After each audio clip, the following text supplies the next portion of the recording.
Egunon, gaur Eusko Legebiltzarrak zezen ikuskizunak legeztatzen ditu adingabeekin eta oso txikiak diren sekorrekin. Zientziaren eta gizartearen aldetik gaitzespen argia egon arren.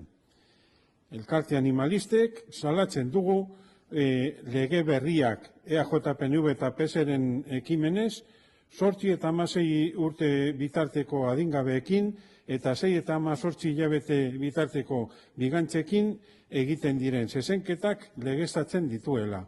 Orain arte, Euskadin debekatuta zeudenak. Hor, irudiak agertu dira legebiltzarraren sesioan, eta han sokamuturraren irudiak agertu du parlamentari batek, eta guk hemen benetako irudia azaldu nahi dugu eta plazaratu nahi dugu. Hau da animaliaren sufrimendua, beraiek gure kulturaren adierazle gisa ulertzen duten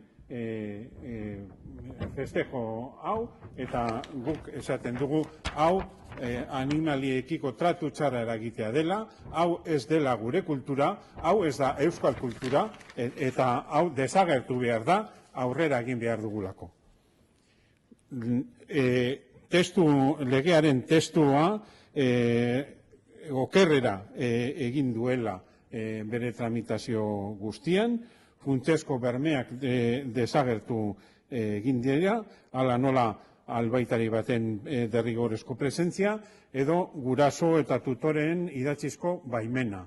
Edo zein eskola kirola egiteko 8 urteko ume batek ezinbestekoa du gurasoen idatzizko baimena eramatea, eskola kirolean parte hartzeko.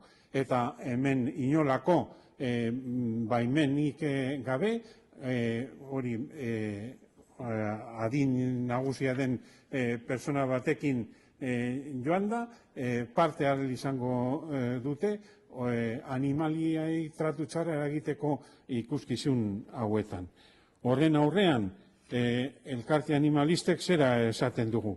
Lanean jarraituko dugula, hezkuntzaren eta herritarren sentsibilizazioaren bidez, animalien sufrimentua eragiten duten administrazioak eta antolatzaileak salatuko ditugula, eta legea bertan bera usteko beharrezkoa den ibilbide juridikoa jarraituko dugula.